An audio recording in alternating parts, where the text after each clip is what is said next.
আপনার উপদেষ্টার মন্ডলী ঠিক আছে, বৈষম্য বিরোধী ছাত্র আন্দোলন ঠিক আছে, তবে কিন্তু এখন বলতে চাই বাংলাদেশে বিপ্লব হয়তো আরেকটা লাগবে, ঠিক কিনা বলেন? কারণ স্বাধীন বাংলার পটভূমি, স্বাধীন বাংলার স্বাধীনতার চেতনার সপক্ষে চিটাগং যদি না থাকতো এই বাংলাদেশ জীবনে স্বাধীন হইতো না, ঠিক কিনা বলেন? আজকেও দেখেছেন আপনারা, ইউনিয়ন ব্যাংক থেকে চিটাগং এর প্রায় 260 জন ছেলেদের শুধু চিটাঙের হওয়ার কারণে চাকরি বাতিল করছে, ঠিক কিনা বলেন না?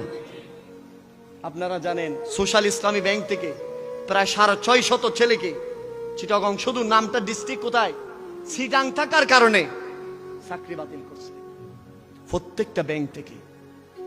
আমরা বলতে চাই, আমরা তো এই বৈষম্য চাই নাই, আমরা চেয়েছিলাম এমন সুন্দর রাষ্ট্র হবে যেখানে বৈষম্য থাকবে না, যেখানে সবাই সর্বদলের মানুষ থাকতে পারবে, যেখানে সকল মানুষ আপন আপন জায়গা থেকে কথা বলতে পারবে।